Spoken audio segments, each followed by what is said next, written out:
This happened 10 years ago. I was 25 at the time, fresh out of film school. My grandfather left me an old vintage theater. I hadn't known him well, but I had great memories of visiting this place as a child. It was like my escape. The theater looked run down, with dusty red velvet seats and peeling paint. I worked various jobs to keep it open, dreaming of bringing it back to life. It was a quiet night during the local film festival. I was prepping for the next screening when I stepped into the projection room. I thought I was alone. The projector was already running, showing images on the screen. I hadn't turned it on. I wondered if someone else had, but as I walked closer, I froze. The film was showing scenes from my childhood, places I'd visited with my mom. My heart raced. It felt cold in the room. I knew something wasn't right. After the audience left, I was alone in the lobby. I kept replaying what I'd just seen. Suddenly, I heard laughter. It echoed in the empty theater. I paused, listening. The sound was faint but happy. I wasn't sure if I imagined it. I went to check the seating area, but no one was there. I felt a knot in my stomach. It was like someone was watching me. The next day, I discovered old ticket stubs hidden in the lobby. They were dated years before I was born, and some had messages on the back. They spoke of things I didn't know about, hints of a tragedy that unfolded within those walls. I felt uneasy, like the people who were part of that story still lingered here.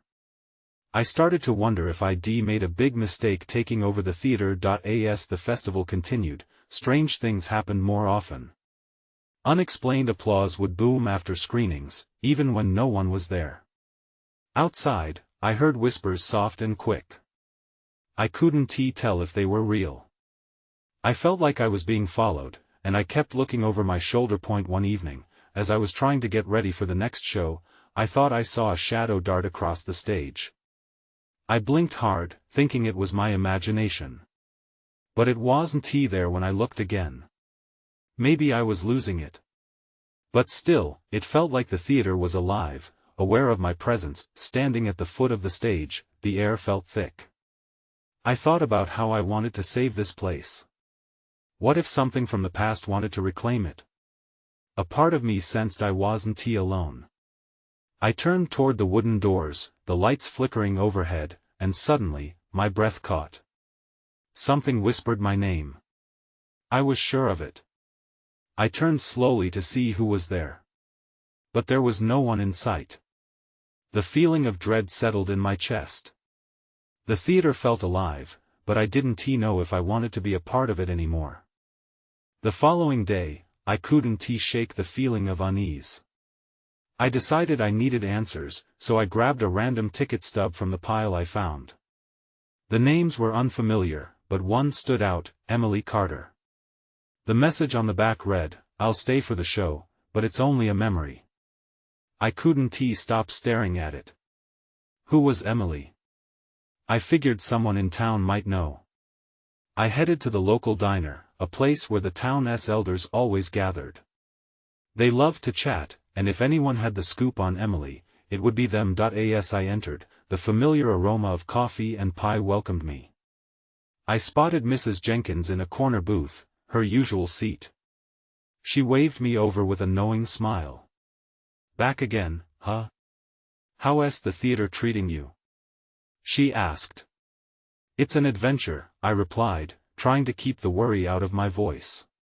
"Actually, I found this ticket stub in the lobby. Do you know an Emily Carter?" Her smile faded. "Emily? That poor girl." I leaned in, eager for more. "What happened?" "She used to come here with her family." "Sad story, really. There was an accident after a show. The theater closed for several years after that. People say she never left." "Never left?" I echoed. "What do you mean?" "Some think her spirit still lingers, especially on festival nights." Mrs. Jenkins shivered slightly, and I felt the tension rise. I shook my head, trying to brush it off. I didn't want to jump to conclusions, but every strange event in the theater flashed in my mind. Do you think that's really true? Mrs. Jenkins nodded slowly. It's an old theater, dear. They have lives of their own. You should be careful. Her warning hung in the air as I returned to the theater, my thoughts racing. I dug deeper into the ticket stubs, flipping through the faded pieces of paper. Each one had a story, a hint of something darker. With each step back, the whispers grew louder. I felt almost drawn to the stage, as if something was waiting for me. The lights flickered again, but this time it felt like they were guiding me. I climbed onto the stage, glancing back at the empty seats. A chill ran down my spine as I whispered, "Is anyone there?" The stillness was deafening until I heard it, a soft giggle, familiar yet distant. It sent shivers through me. I turned toward the wings, half expecting to see a child laughing. Nothing. My heart raced as panic crept in. Just then, a shadow swept across the stage, more pronounced than before. My instinct screamed at me to run, but I stood frozen. In that moment, the temperature dropped, and I could see my breath misting in the air. That's when I saw it, a figure forming in the corner of the stage. It was shimmering, like an image trying to break through. I could just make out a face. Then everything went dark. When the lights flickered back on, my breath caught in my throat. I was no longer alone. The figure stood before me, wispy and glowing, as if caught between worlds. It wasn't just a shadow, it was Emily. I could see her clearly now, her dress tattered like the ticket stubs I'd found. "Emily?" I whispered, my voice barely a sound. She didn't respond, only stared at me with eyes that seemed filled with longing. That I took a step back, my heart pounding.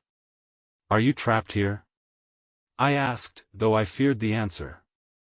Emily's mouth moved, but no words escaped. Instead, a cold wind rushed across the stage. The curtain fluttered wildly, almost as if it were trying to pull me away from her. Fear clawed at me.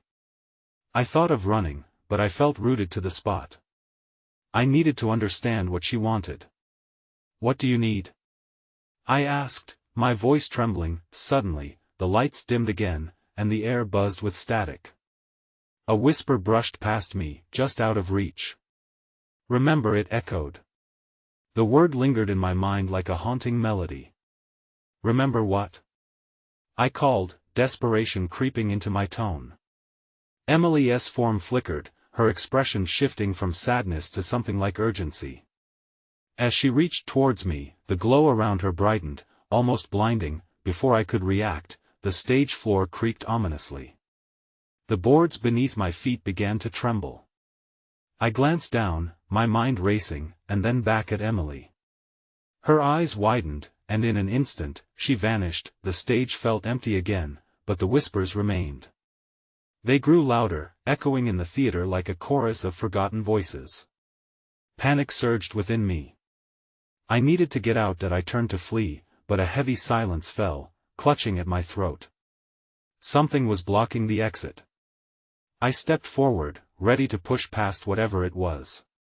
But just as I reached the door, it swung open violently, revealing a shadowed figure standing on the threshold. "Who are you?" I shouted, the words spilling out like a challenge. My fear ignited a spark of defiance. The figure stepped closer, and I recognized him from a faded photograph I had seen earlier. His name had been scrawled on the back of another ticket stub: Jonathan Graves, beloved director. His presence felt charged and electric, and I couldn't tell if I was facing a ghost or a memory come to life. He raised a hand, as if to speak, but no sound came. The air shifted around us, thick with tension and unspoken words. My mind raced as I tried to process what was happening. This couldn't just be a trick of the light or my imagination. "Why are you here?" I demanded, and as the question lingered, I realized I might finally uncover the truth behind the theater. But before I could glean any more, the temperature plummeted again. A shrieking sound erupted, echoing harshly within the theater's walls. It was like a wail from deep within the ground, and then the stage lights dimmed to darkness once more. I took a deep breath, grappling with the fear that enveloped me like a shroud. Something was happening, and I had to figure it out before it was too late. But just as I steadied myself to confront it, I felt a pull towards the shadows, as if something was beckoning me, and then I heard it again, a voice, urgent and desperate, whispering my name. "Help me!" The words sent a chill through my spine. I knew I had to find Emily and discover the reason she remained trapped. Whatever it was, I was determined to dig deeper into this mystery before it consumed me entirely. A sudden burst of loud applause jolted me out of my thoughts.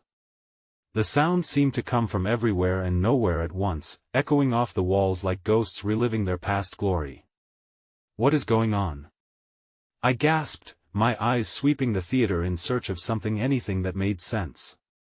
The heavy air thickened around me, a shroud of suspense wrapping tighter with every heartbeat. I felt lightheaded, caught in an invisible web that bound me to this place. Was I losing my grip on reality? Just then, a flickering light caught my eye. I turned, trying to track its source, and saw a single bulb swinging precariously from the ceiling. It created a strobe effect, making everything feel more surreal. Shadows danced around me as if the very walls were alive, watching. I took a deep breath and forced my feet to move. I needed to find a way out, or at least understand what was happening. The thought of Emily lingered in my mind.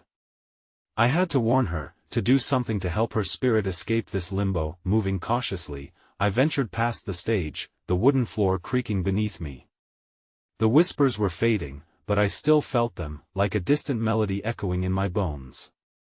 I glanced back to where Jonathan stood, but the space was empty now, swallowed by the darkness. Then I noticed a door at the side of the stage that I hadn't seen before. It was slightly ajar, a sliver of light peeking through. I approached it hesitantly.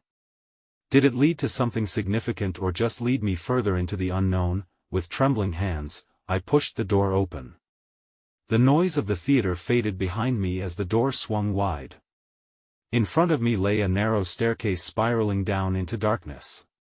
A chill ran down my spine, but the urge to uncover more nudged me forward. The air grew colder as I descended, the whispers returning, a haunting chorus that told me I was moving into Emily's world. At the bottom of the stairs, I found myself in a dimly lit basement.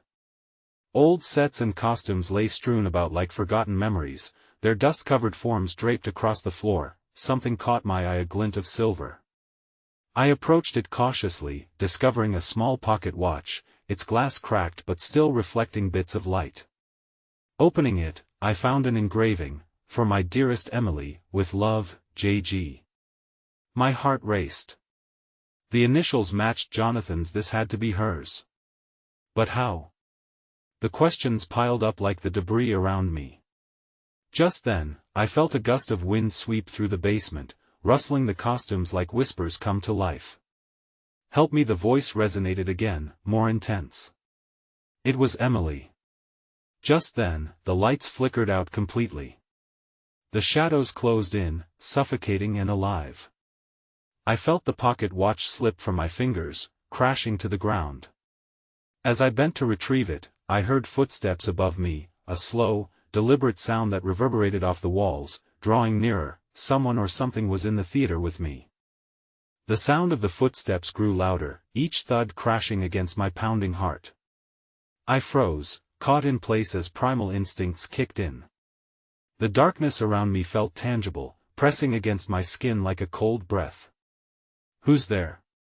I called out, my voice shaking. It was a weak attempt at bravado, clinging like a thin thread amid the suffocating shadows. No answer came, only the echo of my own words fading into the gloom. Panicking, I scanned the basement for anything I could use to shield myself. The costumes loomed around me, their ragged shapes appearing to lean in, listening. My thoughts kept darting back to Emily. Why did she need my help? And why was Jonathan's pocket watch here? The footsteps stopped suddenly, and an unsettling silence enveloped the room. I thought about retreating back up the stairs, but the thought of whoever lurked above stopped me. I needed to stay calm. Then, just beyond the dim light, I caught a flicker of movement. I squinted into the dark, breath quickening. A figure emerged slowly, a silhouette against the faded wall. I couldn't make out the details, but the hair on the back of my neck stood on end. "Who are you?" I whispered, heart racing. The figure edged closer, and the shadows began to shift again. "I'm here for her." The voice was low, almost melodic, but carried an undercurrent of desperation. It felt familiar and foreign all at once. "Emily?" I asked, clinging to the hope that she might actually be here with me. The figure hesitated, then stepped into the light. It was a woman, but her face was obscured by long, dark hair. "Help me!" she cried, a mixture of longing and fear in her tone. "She can't be free while he holds her captive." Before I could respond, the air changed. It thickened and buzzed with tension. The woman lifted her hand, pointing behind me as if sensing something I couldn't see. I turned, heart thudding against my ribs, and saw another shadow, darker and more imposing, inching toward me. This one moved with intent.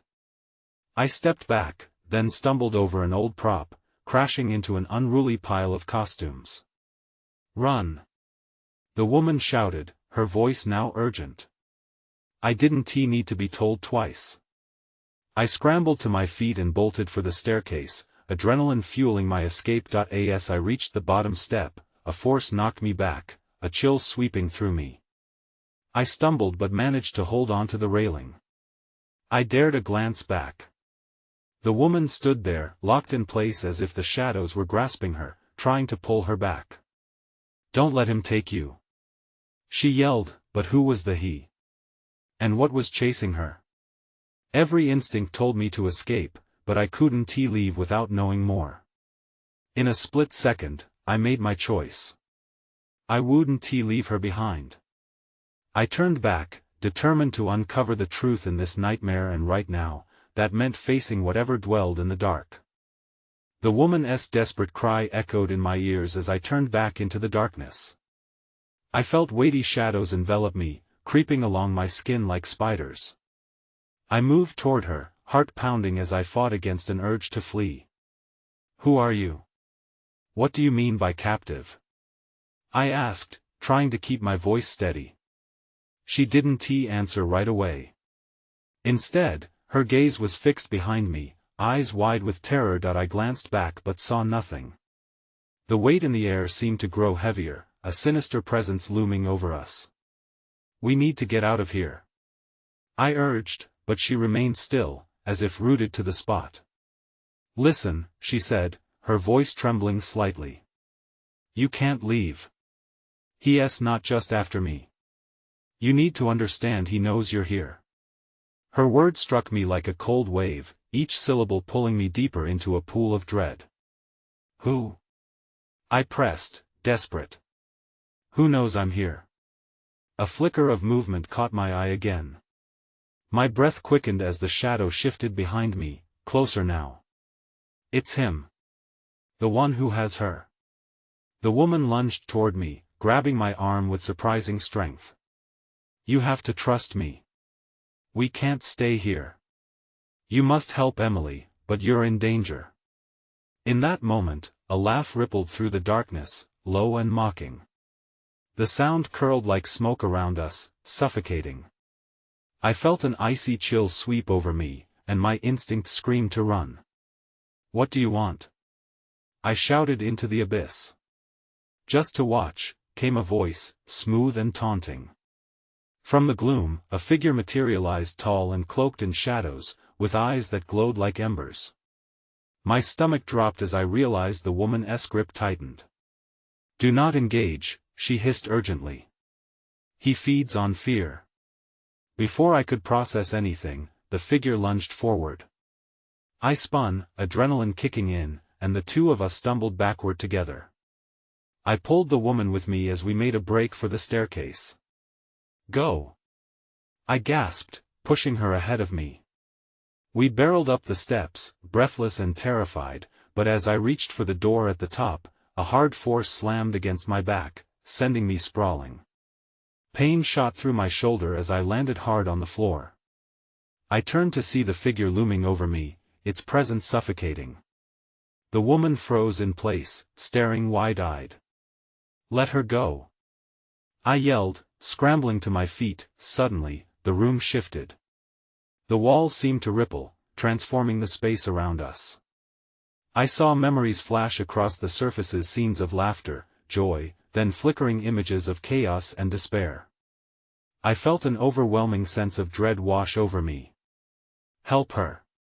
the woman cried, breaking my gaze. "Who is she?" I yelled, still wrestling with the apparition before me. The figure's face twisted into an expression of delight, as if relishing my confusion.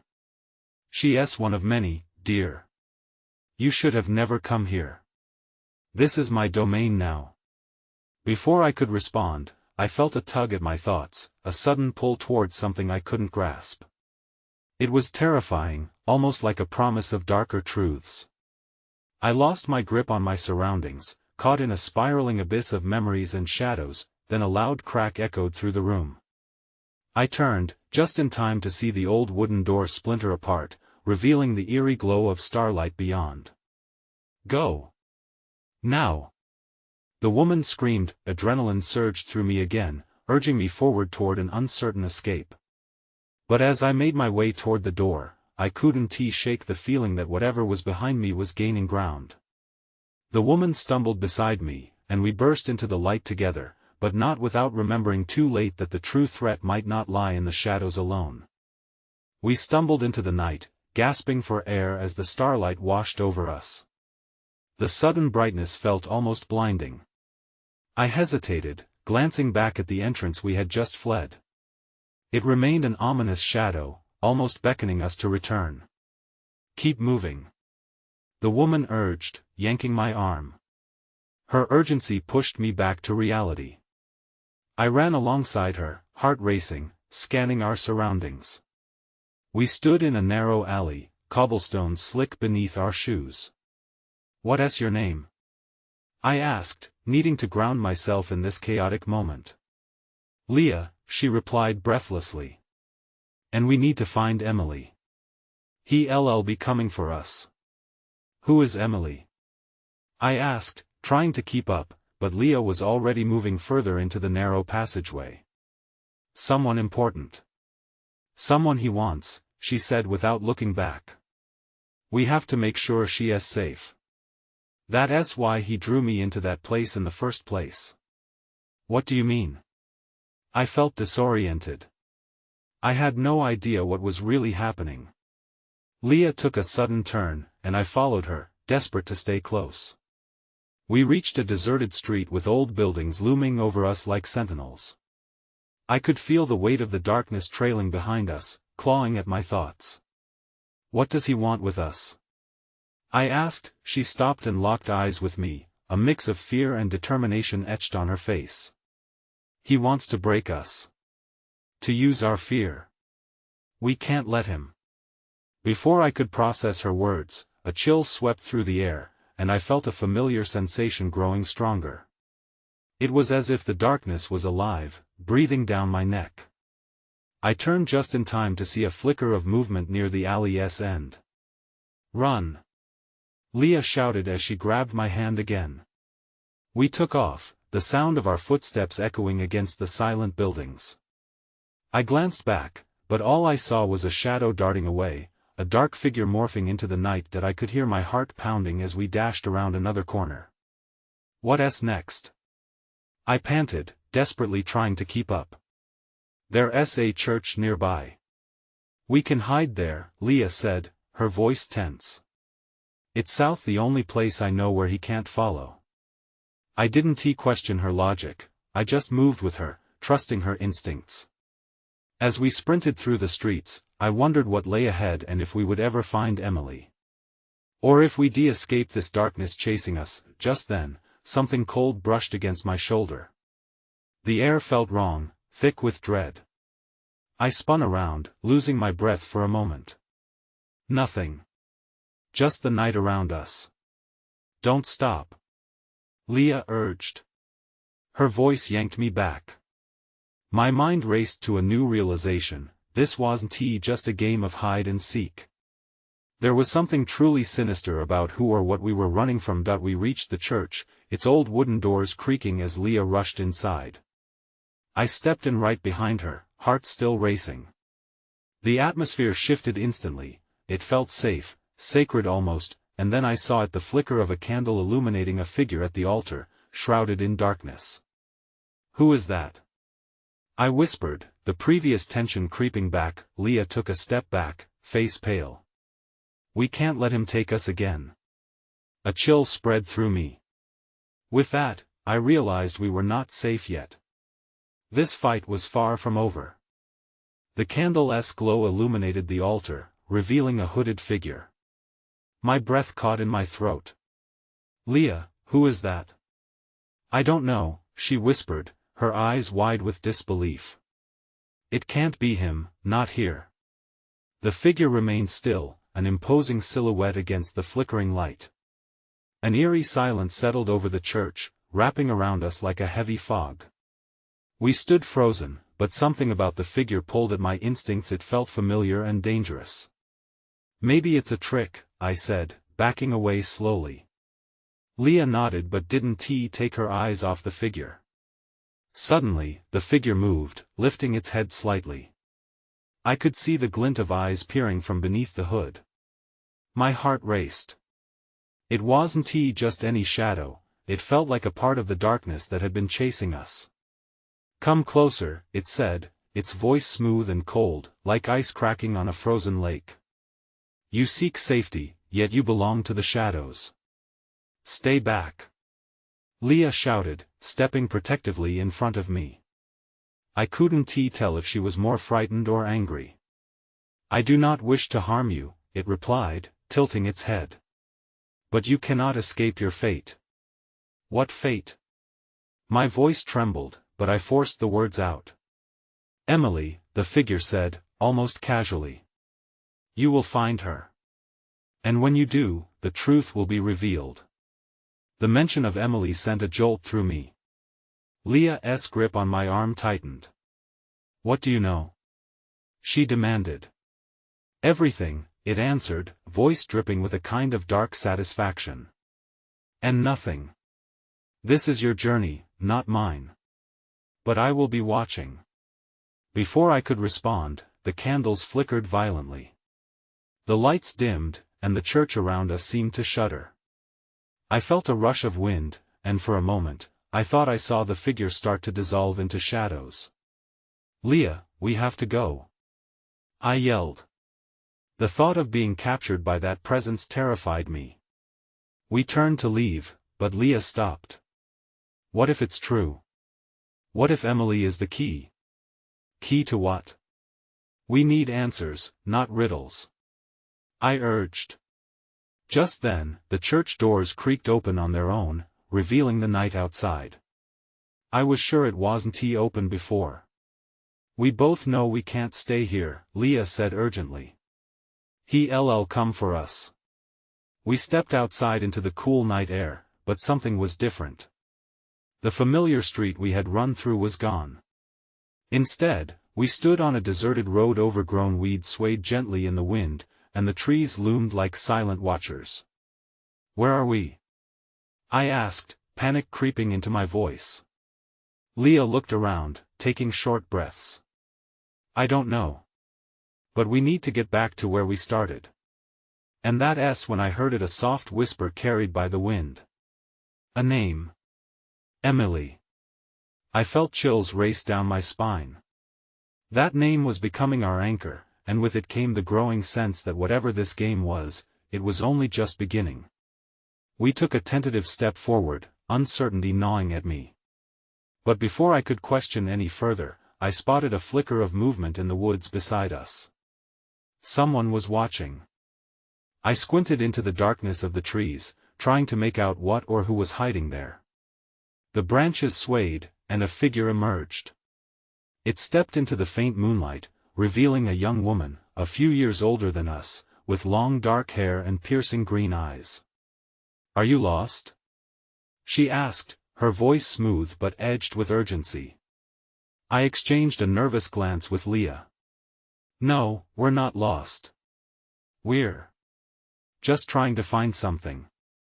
Or someone, the woman interjected, a knowing look flashing across her face. You need to leave this place. It's dangerous.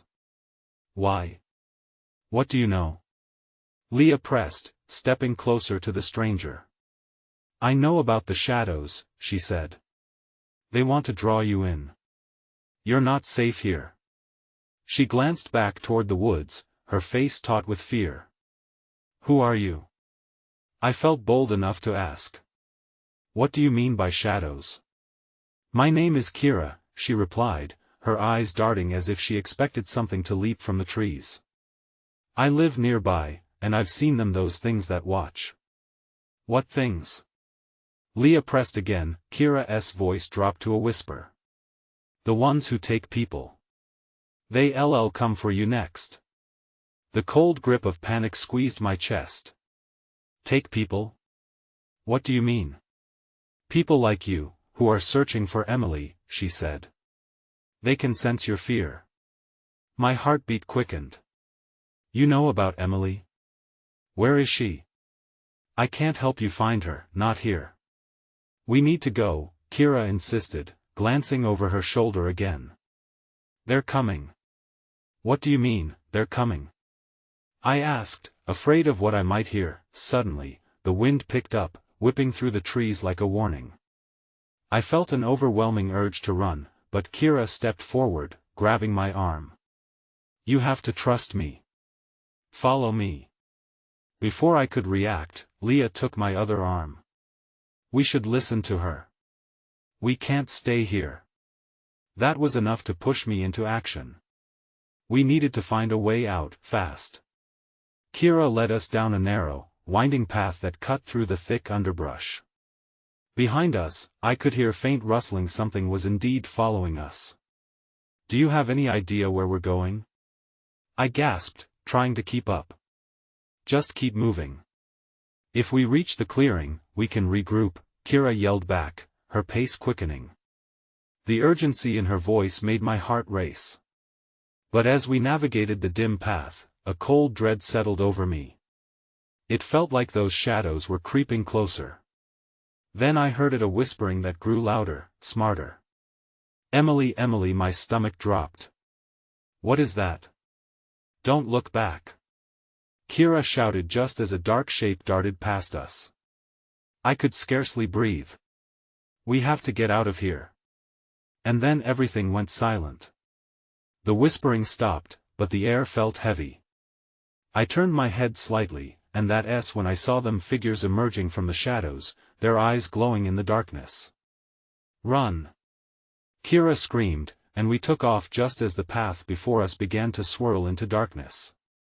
I didn't know what was behind us, but I didn't want to find out. All I knew was, we had to escape whatever nightmare we had stumbled into. I felt my lungs burn as we raced into the thick foliage, sweat dripping down my back. The forest was alive with an unsettling quiet, and I could hear my heartbeat pounding in my ears. Please! We have to find a way back. I shouted, trying to keep pace with Kira and Leah. Just keep running. Kira urged, her voice strained with fear. There's a clearing ahead. As we pressed deeper into the woods, I could sense the shadows creeping closer. The whispers amplified again, echoing around us. Emily, Emily, it felt maddening, the way those voices wrapped around my thoughts. Would we find her? Was she lost, like us? Suddenly, Kira glanced back, a look of alarm etched on her features. They're gaining! She cried. I resisted the urge to look behind us, afraid of what I might see. My legs burned, but I pushed harder, fueled by the urgency of the moment. Just as I thought our escape was futile, we burst into a clearing bathed in moonlight. Trees stood sentinel around us, their branches like skeletal arms reaching out. In the center was an ancient stone fountain, cracked and overgrown with creeping vines. Kira skidded to a halt, pulling Leah and me against the stone. Here. We can hide until they pass, she said, breathless. But even as we crouched there, the whispers persisted, blending with the wind, surrounding us like a noose tightening by the second. "What do they want?" I whispered, looking to Kira. "I don't know," she replied, trembling. "But they want to draw us in. We just have to hold on." The air shifted around us, heavy with anticipation. A dark silhouette emerged at the edge of the clearing, cloaked in shifting shadows, moving toward us like a predator. I felt the grip of fear, icy and powerful. Was it him? Was it the shadow that haunted the theater? Kira's face was pale, and she seemed caught between fight and flight. "We can't let it take us," she murmured.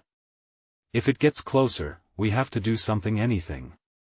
Then, I heard it, the faint but unmistakable sound of a child's laughter drifting through the trees, oddly familiar. I turned to Kira and Leah. "Did you hear that?" It sounded like Emily. Leah's eyes widened in realization. Suddenly, the darkness around the silhouette seemed to crackle like a whip, and I felt an urge to move toward the laughter. "It's coming from over there." I pointed into the woods. "No. That's what it wants. We have to stay here," Kira insisted, pulling me back. But the laughter grew louder, beckoning in a way that pulled at my heartstrings. "We need to find her. We can't leave her," I shouted, darting forward. Before I could reach the tree line, a cold rush of air swept across the clearing.